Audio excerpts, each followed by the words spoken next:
우리 오늘 읽었던 그 에스더서 2장 1절부터 11절까지 그리고 좀 뒤에 나오는 23절까지 말씀을 통해서 제가 오늘 은혜가 있어야 한다는 제목으로 하나님 말씀을 전하겠습니다. 그리스도인들은 역사를 바라보는 의식이 일반인들과 좀 달라요. 예를 들어서 6.25를 바라볼 때 북한이 남침을 했잖아요. 그걸 어떤 사람들은 우리가 준비를 잘 못해서 그런다. 미국이 잘 도와줬다. 이렇게 중국이랑 북한이 어떻게 했다. 이렇게 여러 가지 그런 각도에서 보시는 분들이 계시잖아요. 일반 역사를 보시는 분들은. 그렇지만 이제 그리스도인들은 그걸 바라보는 각도가 좀 달라요. 우리 그리스도인들에게 하나님은 뭘 하라고 그런 전쟁을 우리 가운데 주셨을까? 우리는 그걸 통해서 뭘 배워야 하는가? 그래서 이제 전쟁이 일어나고 난 다음에 한국교회 목회자들이 6.25 중에 수련회를 모여가지고 그때 목사님들이 뭐라고 기도를 했냐면 우리가 너무 싸웠다. 일제시대 끝나고 난 다음에 한국교회 목사님들끼리 그 신사참배를 했느냐 안 했느냐 가지고 너무 많이 싸웠습니다. 당시에. 그때 북한의 공산당이 막 들어오고 그러는데도 그거 신경 못 쓰고요. 그냥 싸웠어요. 신사참배를 한 게 옳으냐 그러냐, 네가 옳으냐 내가 옳으냐 그걸 가지고요. 그래서 그거에 대한 책임이다라고 생각을 했어요. 목사님들은. 우리가 하나님 앞에 기도하지 않고 싸워서 문제가 생겼다라고 본 거예요. 그거를. 일반인하고 눈하고 다르죠. 일반인들의 눈은 뭐 북한이 어떻게 했다, 뭐 중국이 러시아가 어떻게 했다 거기에 무게를 두는데 기독교인들은 역사가 달라요. 이 에스더서를 보면서도 그 페르시아라고 하는 큰 나라 있잖아요. 하나님한테는 페르시아가 별 관심이 없어요. 여기 뭐 그리스, 스파르타, 아테네 하나님 관심이 없어요. 하나님의 관심은 그 안에 살아가는 하나님의 백성들에게 관심이 있어요. 그 안에 중요한 인물들, 하나님의 백성들, 뭐 모르드게니, 에스더니 함께 믿음의 백성들이 어떻게 살아가느냐 관심이 있어. 하나님은 역사를 그들을 중심으로 움직이시는 거지. 그 대제국이 있으면 뭐래요? 하나님은 하나도 관심이 없어요. 하나님은 이 시대도 마찬가지예요. 누가 뭐 지도자가 되고 누가 뭐가 되냐가 하나님의 관심이 아니라 하나님의 관심은 그 땅에 살아가는 그리스도인들이 제대로 그리스도인 역할을 하느냐, 그 그리스도인들이 하나님 앞에 기도하고 매달리느냐 거기에 더 관심이 있어요. 이게 우리가 저희 기독교적 세계관이라고 부르는 거예요. 세상을 바라보는 눈이 많이 다르기 때문에. 근데 이거를 일반 세속적인 눈으로 바라보는 사람들은 간혹 오해를 일으킬 수가 있을 거예요. 우리가 지난 본문의 말씀에 보면 어떤 일이 있었냐면 아하수에로 왕이 잔치를 벌였는데요. 잔치를 벌린 이유가 이제 페르시아 전쟁, 마지막 3차 전쟁을 하기 위해서예요. 근데 2차 전쟁 때, 그때 당시 마라톤 전쟁이라고 유명한 전쟁이 있거든요. 그때 당시 페르시아가 패했습니다. 그래서 그 전쟁에서 아하수엘의 아버지 다리오 왕이 사망을 했어요. 그래서 그 아들이 생각하기를 내가 우리 아버지 원수를 꼭 갚아야 되겠다. 그래서 이제 전쟁을 하려고 준비를 한 겁니다. 페르시아 전쟁, 3차 전쟁을 준비했는데 백성들의 마음을 좀 모아야 돼요. 그리고 백성들에게 충성심을 좀 유도하려면 최대한 백성들을 잘 대접하는 일이 필요했습니다. 그래서 왕이 187일 동안 잔치를 잘 베풀었어요. 그리고 맨 마지막 날 꼭 술에 취해서만이 아니라 자기 백성들에게 어떻든 자기가 좋은 왕이고 또 왕비도 좋은 사람이라는 걸 보여주려고 왕비 와스디를 오라고 했습니다. 근데 왕비 와스디가 안 갔어요. 싫다고. 그런데 그게 이제 큰 문제가 돼버렸어요.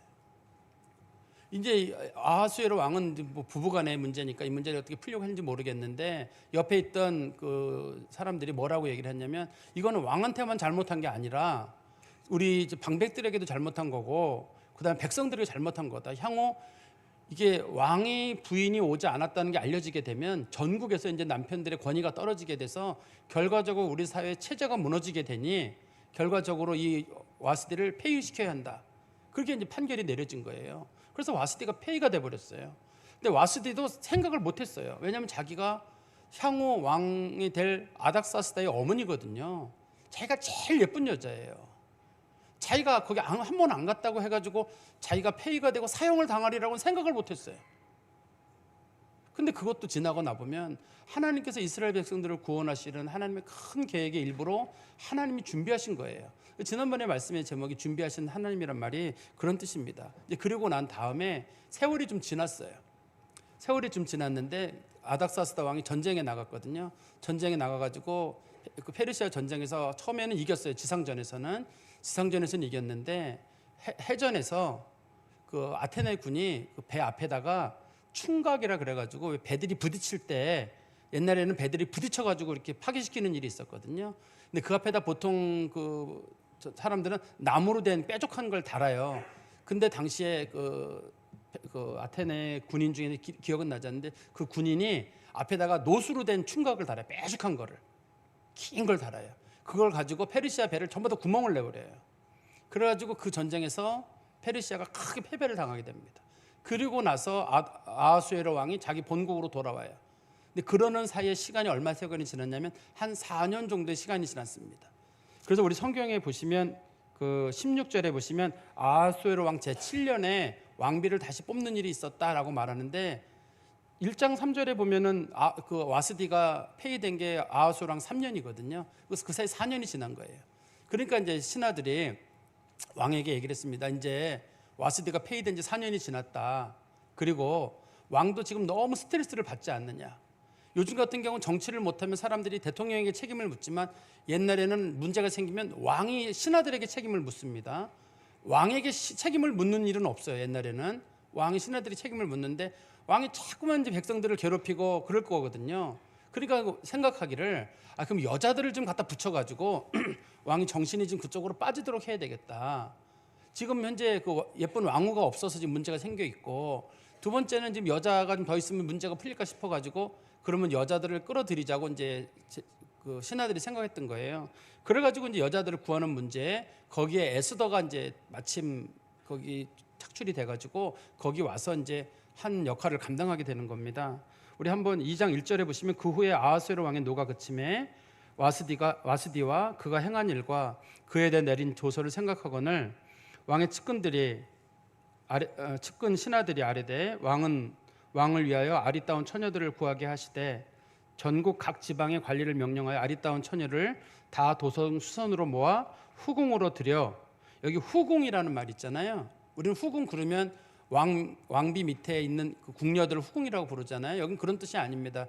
여기서는 궁궐 이름이에요. 궁궐 이름입니다. 당시에는 궁궐이 4개가 있었어요. 여기 수산성에는 하나는 왕의 집무실이 있는 수산궁, 그리고 왕과 왕비가 지내는 아하수에로궁, 그 다음에 왕비가 되거나 궁녀가 될 사람들을 뽑는 장소, 그 사람들이 예비적으로 모여있는 장소 있거든요. 그거를 후궁이라고 부르고, 왕하고 한번 잔 여자들끼리 모여있는 장소, 그런데 사랑을 못 받는 여자들이 있어요. 그 사람들끼리 모아놓은 장소가 있는데 성경에서 14절에 보시면 그 장소가 나옵니다. 14절에 보시면 저녁이면 갔다가 아침에는 둘째 후궁으로 돌아와, 이런 표현이 있거든요. 두 번째 후궁이에요.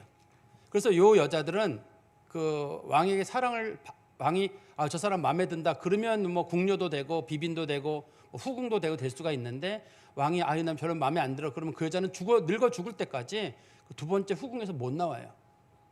비참하게 되거든요. 그래서 우리가 에스더가 왕후가 되는 과정도 참 이렇게 조심스럽고 죄송합니다. 세밀한 그런 과정입니다. 당시에 우리 5절 말씀해 보시면 도성 수산에 한 유다인이 있으니 이름은 모르드게라. 그는 베냐민 자손이니 기스의 증손이요 시므이의 손자요 야일의 아들이라. 전에 바벨론 왕 느부갓네살이 예루살렘에서 유다 왕 여고냐와 백성을 사로잡아 갈 때 모르드게도 함께 사로잡혀 갔더라. 이게 좀 성경의 역사가 조금 우리가 잘 봐야지만이 보이는 그런 내용인데요.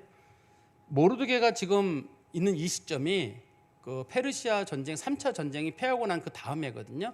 그래서 이걸 서기 기원전 479년입니다. 이게 479년인데 여고냐라고 하는 왕은 남쪽 유다의 그 왕으로서 포로로 끌려갔던 여호야긴이라는 왕의 이름이에요. 이게 남쪽 유다는 3번 포로에 끌려가거든요. 첫 번째는 여호야김 왕 때 기원전 605년에 한번 끌려가고, 그 다음에 여호야긴 왕 때 여고냐라고 불려지는 그 왕 때 기원전 597년에 끌려갑니다.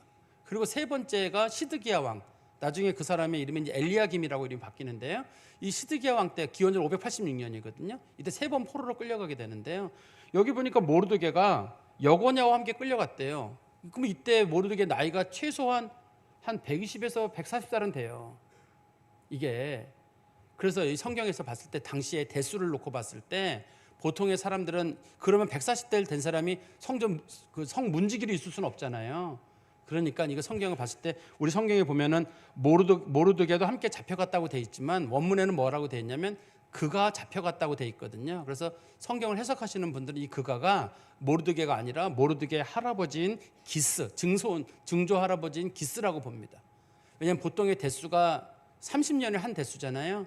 그래서 기스랑 모르드게까지가 120년이거든요. 둘이 차이가 120년 차이가 나기 때문에 기스가 잡혀가는 거로 볼 수 있습니다. 17절에 보시면 그의 삼촌의 딸이니까 그 에스더랑 모르드게는 사촌간이겠죠.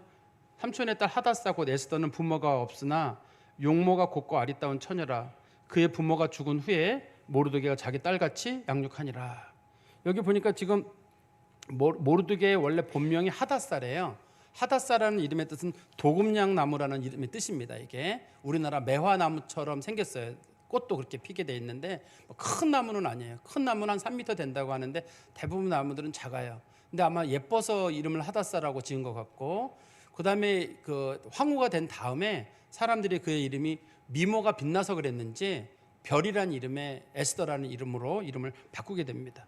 그런데 이 사람이 가지고 있는 조건이 별로 안 좋아요. 부모님이 다 돌아가셨어요. 부모님이 다 돌아가셔가지고 이 사람의 인생이 남들이 볼 때는 안 좋아요. 근데 또 작은아버지 집으로 뭐 가고 그래야 되는데 작은아버지도 안 계신 것 같고, 그래서 사촌 오빠가 데려다 키우는 거예요. 사촌 오빠가 데려다 키우는데 보통에 보면 이게 우울한 삶이죠. 부모님 다 돌아가시고 어린 나이에 사촌 오빠 집에 가서 그 집에서 이렇게 뭐 천덕꾸러기처럼 지낼 수도 있거든요. 그런데 이게 이 여인의 인생을 바꾸는 사건이 되게 돼요. 그 사촌 오빠의 이름이 누구냐면 모르드게라고 하는 사람이에요. 근데 모르드게라고 하는 사람은 이 마음이 너무 강직한 사람이에요. 얼마나 강직하냐면 당시에 총리가 하만이라는 사람이거든요. 하만이라는 사람이 총리인데 모든 사람이 그에게 머리를 숙여야 돼요. 왕만 빼놓고는. 근데 모르드게가 인사를 안 해요. 왜냐하면 이 하만이 아말렉 사람이에요. 하나님께서 1000년 전에 아말렉 사람하고는 친하게 지내지 마라 그 말을 했기 때문에 인사를 안 하는 거예요. 사람들이 뒤에서 때리고 뭐하고 감옥에 가둬도 인사를 안 해요. 저도 인사는 안 한다는 거예요. 그러는데 이런 우리가 보면 야 너무하다 저렇게 좀 숙이지. 근데 그런 사람하고는 상종을 못 하겠다는 거예요. 하나님이 하지 말라고 했다는 거예요. 근데 그 집에서 자랐는데 그러면 이제 위험에 놓일 수도 있잖아요. 오빠 사촌 오빠가 그런 식으로까지 이렇게 강력한 사람이면 야 저거 어떻게 될래나 이렇게 싶은데 그 오빠 때문에 에스더가 중요한 인물이 되는 거예요.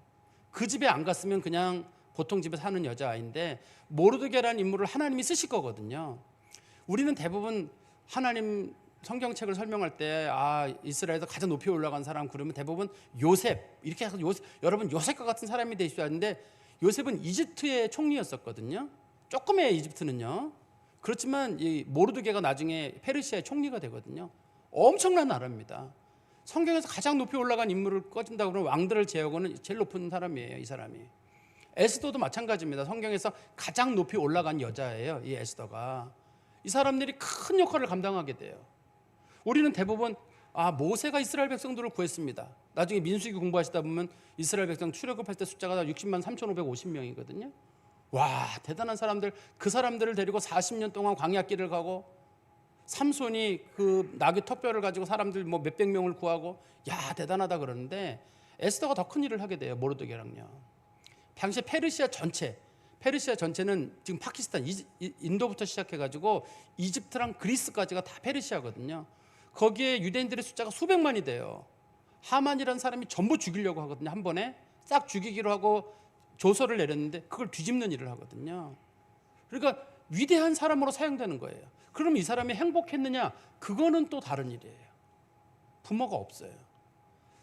왕으로 결혼했지만 왕 밑에 그 왕후, 후궁, 비빈, 첩이 수백 명은 넘어요. 자기는 그 중에 한 명이에요. 자기가 그게 들어간 것도 아니고 아마 그 인물이 좋아서 이렇게 불려 들어간 것 같거든요. 거기까지 가게 됐는데 나라를 구하는 일에 하나님의 백성을 구하는 일에 사용됐다는 게 의미 있는 일인 거지 일반 가정사의 행복을 누렸다고 보는 거랑은 좀 다른 차원의 겁니다. 그걸 행복으로 놓고 본다 그러면 에스더는 불행한 삶을 산 거고 하나님 나라에 사용된 거 그렇다 놓고 본다 그러면 이 사람은 인생을 하나님 앞에 잘 산 거예요. 우리 그리스도인들도 마찬가지죠. 내가 하나님 앞에 쓰임 받느냐 나는 그냥 하나님 앞에 쓰임 받고 싫어. 난 그냥 내 가족들 나는 내 좋은 아버지로서 좋은 엄마로서 좋은 자녀로서 난 그게 행복이야. 그럼 그 사람의 인생은 그거고 그렇지만 어떤 사람들은 참 하나님 나라를 위해서 여러 가지로 힘쓰고 애쓰고, 주로 이제 선교하시는 분들이 그런 분들이 많죠. 목회자들이나 그런 분들은 또 하나님 앞에 특별한 상이 있고, 우리가 그런 차원에서 좀 봐야 되지 않을까 싶습니다. 그런데 이 에스더라고 하는 사람이 미모만 좋은 게 아니라 참 성격도 참 좋은 것 같아요. 당시에 이 사람들이 모여가지고 여자들이 궁녀들이 모여가지고 얼마 동안 생활을 하게 됐냐면 1년 동안 생활을 하게 됐습니다. 왕을 만나기 전에 1년 동안 훈련을 받아야 돼요. 12절 말씀해 보세요. 처녀마다 차례대로 아하수르 왕에게 나아가기 전에 여자에 대한 정한 규례대로 12달 동안을 행하되 6달은 모략 기름을 쓰고 6달은 향품과 여자에게 쓰는 다른 물품을 써서 몸을 정결하게 하는 기한을 마치며, 12달을 하는데 뭐 궁궐 예절도 배우고 또 궁궐에 쓰는 향품도 바르고 화장 기술도 배우고 왕이 좋아하는 그런 스타일을 갖추는 거예요. 그런데 그 많은 여자들 중에 누가 은혜를 받게 되냐면 9절에 말씀해 보십시오. 헤게가 이 처녀를, 여기서 이 처녀가 에스더예요. 이 처녀를 좋게 보고, 에스더가 뭘 했는지는 몰라요. 근데 수백 명의 여자들이 부림을 받아가지고 후궁이라고 하는 곳에 들어갔거든요. 궁궐에. 거기서 훈련 받는 거 1년 동안요. 훈련을 받게 됐는데 이 헤게라고 하는 내시가 보니까 저 에스더는 뭐가 다른 거예요. 이 본문에서는 이렇게 돼 있죠. 헤게가 이 처녀를 좋게 보고 이렇게 돼 있지만 원문에는 이 에스더가 헤게를 기쁘게 했다고 돼 있어요. 그러니까 헤게가 봤을 때 야, 참 대단하다고 할 정도의 어떤 그런 행동들을 했단 얘기예요. 뭘 했는지는 모르지만 똑같은 여자인데 어떤 여자는 그냥 우리식 표현으로 좀 표현을 과격하게 쓰면 난 여기 이제 왕비 후보로 왔으니까 자빠져 자가지고 딱 물 가져와라, 뭐 떠와라, 뭐 이럴 수도 있고. 그런데 이 그 모르드게라는 여자애는 삼촌 집에서 일하다 보니까 아마 부지런해서 그랬는지 뭐 자기가 물도 직접 떠다 주고 뭐 심부름도 하고 지나가는 길에 인사도 했는지 뭐는 모르겠어요. 뭘 했는지 모르겠는데 아무튼 그의 성실함과 인품이 헤게라고 하는 사람의 마음에 감동을 줘가지고 헤게가 어떻게 하냐면 9절에 보십시오. 헤게가 이 처녀를 좋게 보고 은혜를 베풀어 다른 사람들에게는 안 주는 거를 에스더에게만 주게 되는데요. 몸을 정결하게 할 물품과 일용품을 곧 주며, 이 우리나라 말이 곧이라고 한 글자로 되어 있지만 원래 뜻은 신속하게 이런 뜻입니다. 그러니까 다른 사람들에게는 잘 안 주는데 좋은 향품이나 화장품 나오면 제일 먼저 에스더에게 갖다 주는 거예요. 제일 먼저 갖다 줘라. 두 번째는 또 왕궁에서 의뢰 주는 7 궁녀를 주고, 우리나라 말에 의뢰 주는이라는 말의 뜻은 누구에게나 보통 이런 뜻이잖아요. 성경 원문에는 뽑고 뽑은 이런 뜻이에요. 제일 좋은 궁녀 7명을 줬는데 이 궁녀들의 역할이 헤어 디자이너, 그다음에 뭐 메이크업 아티스트, 옷 가르는 거, 왕이 좋아할 만한 그런 패션을 갖추는데 최고 그 숙련된 그 궁녀들 7명을 딱 붙여준 거예요. 그럼 이 싸움은 하나 많아요. 외모만 좋은 게 아니라 이 사람들은 궁궐에 오래 있었잖아요. 여러 그 궁녀들을 모셔봤기 때문에 어떻게 되는지 누가 뽑힐지 다 알아요. 왕이 뭐 좋아하는지를. 그러니까 이 여자들이 그걸 준비해 주는 일을 하게 되고, 그다음에 9절 끝에 보시면 에스더와 그 궁녀들을 후궁 아름다운 처소로, 아름다운 처소란 말은 영어 성경책에 보시면 뭐라고 되어 있냐면 베스트 플레이스예요. 후궁들이 모여 있는 곳 중에 제일 좋은 곳, 왕의 눈에 띄든지 누구 눈에 띄든지 간에 아무튼 제일 좋은 곳에다가 에스더를 집어넣은 거예요. 그건 에스더가 은혜를 받은 거예요. 다른 사람과는 다르게 특별히 은혜를 받아가지고 에스더의 인생이 이제 달라지는 겁니다. 그러면 하나님은 에스더를 통해서 구원 역사를 이루고 은혜를 베풀려고 하는데 그 은혜가 그냥 지나가지를 않는 거예요. 우리는 대부분 하나님의 은혜는 사모하지만 그 은혜를 날려버리는 사람이 있습니다. 그 은혜를 날려버리지 않으려면 내가 정직과 성실과 그런 진실한 삶을 살아야 되거든요. 만약에 하나님께서 에스더를 택했어요. 에스더에게 민족을 구하라 했는데 에스더가 그냥 맨날 누워 자고 밥만 먹고 있고 뭐만 하고 있고 맨날 뭐 떠오라 그러고, 그러면 어느 날 에스더가 왕후가 되나요? 에스더가 보인 태도들 있잖아요. 사람들을 섬긴 태도라든지 작은 것 하나라든지 그런 그 겸손한 태도들이 그게 에스더에게 좋게 작용을 했기 때문에 헤게의 마음이 감동이 돼가지고 하나님의 은혜가 지나가지 않고 하나님의 은혜가 그 여자 위에 멈추는 거예요. 우리 그리스도인들도 마찬가지입니다. 하나님의 은혜가 우리에 머무르면 우리가 참 그리스도인으로서도 세상 가운데서도 좋은 사람이 되지만, 하나님의 은혜가 머물지 않으면 좋은 사람이 안 돼요. 사람 다 똑같아요. 그렇지만 어떤 사람에게는 호감이 가는 사람이 있어요. 인물적인 호감도 있지만 뭐 하나하나 잘하는 사람이 있어요. 처음에는 몰랐는데 세월 지나고 보면 다 진실은 드러나요. 어차피 진실은 드러나는데 저 사람 괜찮은 사람이다. 1년 동안 집중 생활을 하거든요. 쭉 지켜본 거예요. 1년 동안. 괜찮은 사람이다. 쭉 지켜보고 나니까 다 드러나는 거예요. 누가 진짜인지 누가 가짜인지. 근데 헤게가 생각하기를 이번에 왕후가 될 사람은 에스더라고 생각한 거예요. 거기다가 다 몰아준 거예요. 에스더가 이번에 왕후가 된다. 우리 그리스도인들도 마찬가지예요. 어디서든지 간에 우리에게 필요한 건 하나님의 은혜지만 그 은혜가 그냥 지나가지 않게 하려면 성실함과 진실함과 또 우리가 근면한 모습이 거기 있어야 돼요. 그렇지 않으면 은혜가 그냥 지나가요. 은혜가 은혜로서 역할을 못하는 일이 있습니다. 그리고 우리 성경 말씀에 다시 보시면 우리 성경 말씀의 13절입니다. 13절에 처녀가 왕에게 나아갈 때에는 그가 구하는 것을 다 주어 후궁에서 왕궁으로 가지고 가게 하고, 이제 후궁이라고 하는 것은 그 여자들끼리 모여 있는 곳이고 왕궁은 왕하고 잠자리를 하는 곳입니다. 그걸로 가게 되는데 저녁이면 14절입니다. 갔다가 아침에는 둘째 후궁으로 돌아오게 됩니다. 돌아와서 비빈을 주관하는 넷이 사하스가스의 수하에 속하고 왕이 그를 기뻐하여 그의 이름을 부르지 아니하면 다시 왕에게 나아가지 못하더라. 정말 위기의 순간 있죠. 한 번 딱 지났는데 왕이 마음에 든다 그러면 다행인데 아니면 안 되는 거예요. 그러니까 여자들이 각양멋을 낼 거예요. 각양멋을 내는데 다시 보세요. 그걸 13절에 이렇게 표현했습니다. 처녀가 왕에게 나아갈 때에는 그가 구하는 것을 다 주어 후궁에서 왕궁으로 가지고 가겠다. 주로 향수, 화장품 그런 것들일 거거든요. 그거 다 가져가라고 했는데, 그렇지만 15절 끝에 보시면 에스더가 차례대로, 중간입니다. 에스더가 차례대로 왕에게 나아갈 때 궁녀를 주관하는 넷이 헤게에게 정한 것 외에는 다른 것을 구하지 아니하였으나 모든 보는 자에게 사랑을 받더라. 에스더는 전 특별한 거 필요 없습니다. 필요 없어요. 왜냐면 그동안 다 준비가 돼 있어요. 그래가지고 특별한 것 없는데도 가니까 왕이 볼 때 저 사람 참 마음에 든다.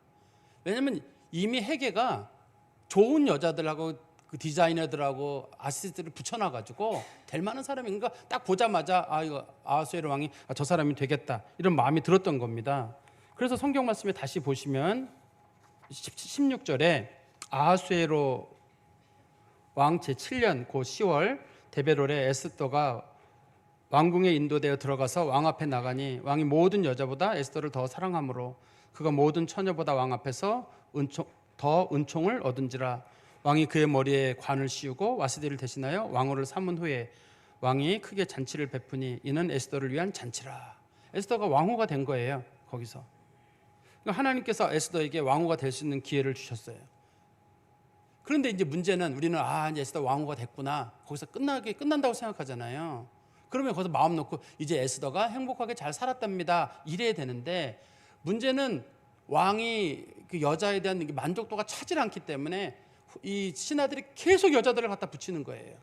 그러면 에스더는 나이를 먹잖아요. 어차피 젊음을 못 이긴단 말이에요. 젊은 여자들이 계속 공급이 되거든요. 이게 또 막아져야 될 거 아니에요. 하나 그 사건을 하나 일으키시는데, 성경 말씀 보십시오. 19절에 처녀들을 다시 모을 때, 이게 에스더가 좀 나이를 먹고 난 다음에 왕이 젊은 여자들을 또 모으도록 명령을 내리게 되고 신하들이 많은 여자들을 또 모아오는 거예요. 이게 에스더에겐 위기예요. 왕이 에스더를 싫다 그러면 이제 에스더가 에스더를 안 만나요. 그럼 에스더는 왕후긴 하지만 왕을 못 만나고 그냥 끝나게 되는 거거든요. 그때 처녀를 모으는 그때 모르드게가 대궐문에 앉았더라.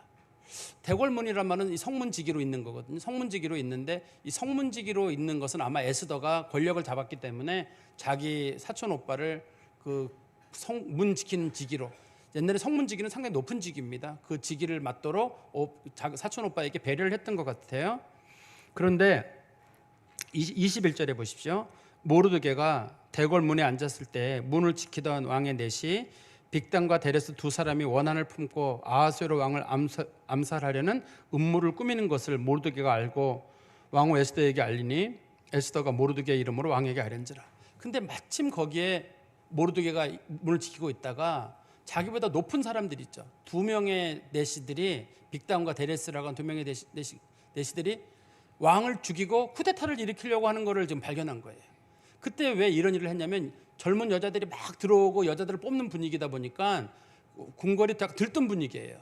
그때 이 내시들이 생각하기를 저 여자들 편에 독약을 묻혀가지고 왕을 죽이면, 옛날에 주로 독사를 했기 때문에 독사를 해야 되겠다는 생각을 하고 있었는데 그걸 마침 모르드게가 들었어요. 그래서 모르드게가 들어가지고 그거를 에스더에게 얘기를 하고 에스더가 그거를 왕에게 얘기를 한 거예요.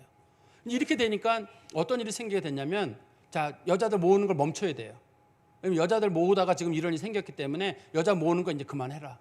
근데 왕에게는 또 왕이 볼 때는 에스더가 너무 고마워요. 자기 생명의 은인이잖아요. 자기가 죽을 뻔했는데 모르드게랑 힘을 합쳐가지고 자기를 살려준 거잖아요. 그러니까 원래 외모도 마음에 들고 성품도 마음에 들었는데 자기 생명의 은인인 거예요. 그래서 아하수에로 왕이 다른 여자 필요 없다. 이제 나는 에스더 중심으로만 살겠다. 그래서 다른 여자들이 접근할 일이 없는 거예요. 만약에 다른 여자들이 접근을 많이 하게 되면 나중에 유대인들이 어려움을 겪게 될 때 왕이 에스더를 안 만나요. 그런데 다른 여자가 특별히 안 생기거든요. 그 이후로는. 그렇기 때문에 에스더의 말이 이제 먹히게 되거든요. 그런데 우리가 성경 말씀에 보다 보시면 23절에 조사하여 실증을 얻었으므로 두 사람을 나무에 달고 그 일을 왕 앞에서 공중일기에 기록하니라. 여기 보면은 그 왕이 그 모르드게와 에스더 얘기를 듣고 사실을 조사해 보니까 사실이에요. 두 사람을 사형을 처했단 말이에요. 그리고 나서 그 일을 공중일기에 기록을 했어요. 근데 뭔가 빠진 게 있어요. 뭐가 빠졌냐면, 이렇게 그 쿠데타를 잡은 사람이 있으면 상을 줘야 되잖아요. 근데 모르드게가 상을 안 받았어요. 그날 모르드게의 마음속에서도 기분이 안 좋았을 거예요. 아니, 내가 저렇게 쿠데타를 막았고 큰 공을 세웠는데 왜 왕은 내게 상을 안 주는가. 근데 상을 안 주는데도 하나님의 뜻이 있어요. 나중에 하루는 6장에 가면 왕이 잠이 안 와요. 그래서 궁중일기를 쭉 읽어보다가 깜짝 놀란 일을 본 거예요. 몇 월 며칠 날 자기를 암살하려고 하는 일이 있었는데, 그때 모르드게라고 하는 사람이 자기를 이렇게 정보를 알려줘가지고 에스더와 함께 자기를 살려줬다. 그 사람 무슨 상을 줬느냐? 아무것도 안 줬습니다. 빨리 데려와라. 그때가 마침 하만이 이스라엘 백성들을 죽이려고 하는 그때였었거든요. 하나님 그 타이밍을 딱 맞추는 거예요. 이 아하수에로랑 모르드게 차원에서 봤을 때 아하수에로는 깜빡 잊고 못 준 거예요. 당시에 너무 사회가 혼란했거든요. 그렇지만 지나고 나보니까 그렇게 자기에게 공을 세운 사람이 있는데, 그렇지만 모르드게 입장에서는 아무 상도 못 받고 갔으니 속상했을 거거든요. 그렇지만 그게 나중에 그 인생에 큰 도움이 돼요. 이 말씀을 제가 정리해서 말씀드리면, 역사를 움직이시는 분은 하나님이셔요. 그래서 와스디가 폐위되는 것도 하나님이 하신 일이고, 페르시아 전쟁에서 이기고 지게 하는 것도 하나님이 역사하시는 거고, 그 다음에 이 에스더가 사람들에게 호의를 얻는 것도 하나님의 은혜가 작용하게 돼요. 왕비로 뽑히는 것도, 또 그 문지기로 있는 것도, 마침 또 사람들이 모반하는 것을 발견한 것도 마찬가지로, 그게 귀를 막아버리면 안 보이고 안 들리거든요. 그렇지만 하나님께서 이스라엘 백성들을 구원하시는 일에 이들을 사용하려고 그게 보이고 들리게 하시고 그들의 장점이 드러나게 하시는 거예요. 하나님의 역사가 시작되면 기막히게 문제가 풀려요. 우리가 역사를 통해서 배울 수 있는 게 뭐냐면, 하나님은 자기 백성들에서 움직이시는데, 자기 백성들이 하나님의 뜻대로 살아가면 하나님은 기막히게 역사를 이루어요. 다 막힌 것 같아도 하나님이 풀어주시거든요. 안 풀어질 것 같아도 다 풀어집니다. 그러면 그리스도인들은 하나님의 은혜를 사모하는 마음이 늘 있어야 돼요. 그다음에 두 번째는, 하나님의 일에는 우연이라는 건 없잖아요. 하나님의 일은 우연이 없는데, 그 일들이 우리 옆을 지나갈 때 그걸 우리의 것으로 삼으려면 우리가 성실과 또 진실함과 정직이 거기 들어있어야 돼요. 사람은 속일 수 있어요. 하나님은 못 속여요. 제가 볼 때는 이 1년 동안 에스더가 그 후궁 그거에 모여 있는 그곳에서 1년 동안 지내는 사이에 사람들이 봤을 거예요. 아, 저 사람 진실한 사람이다. 다 지켜보고 있거든요. 안 보는 것 같아 사람들이 다 봅니다. 아, 저 사람 괜찮다. 저 사람 괜찮지 않다. 세월 지나면 다 보잖아요, 우리가. 요즘도 마찬가지예요. 누가 진실한 사람인지, 누가 거짓인지 하나님은 다 드러내요. 사람들은 안 드러날 것 같다고 생각하지만 하나님은 다 드러냅니다. 그래서 우리는 부정하게 살 때는 하나님 앞에 벌 받을까 봐 두렵고, 우리가 정직하게 살 때는 담대함이 있어요. 하나님 보고 계신다. 하나님 살아 계신다. 그래서 정직하게 살거나 바르게 살려고 하는 사람들은 하나님이 도우신다는 믿음이 있고, 우리가 때로는 죄를 짓거나 불의한 일을 했을 때는 하나님 벌하신다. 그건 두려움이 있는 거예요. 하나님은 분명히 정말 하나님의 은혜를 받을 만하고 합당하게 사는 사람들에게는 하나님의 은혜를 베푸시거든요. 그렇기 때문에 우리 그리스도인들도 하나님의 은혜가 그냥 지나가지 않도록, 하나님은 자기 백성에게 은혜를 베푸시는 게 기본적인 하나님의 뜻이에요.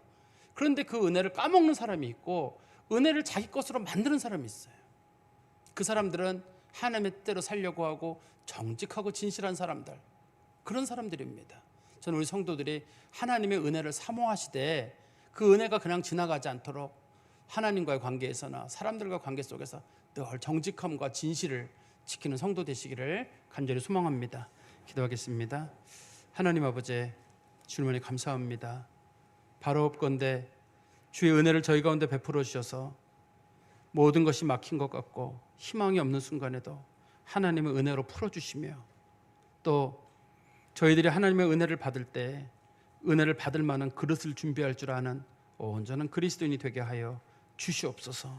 예수 그리스도의 이름으로 기도하옵나이다. 아멘.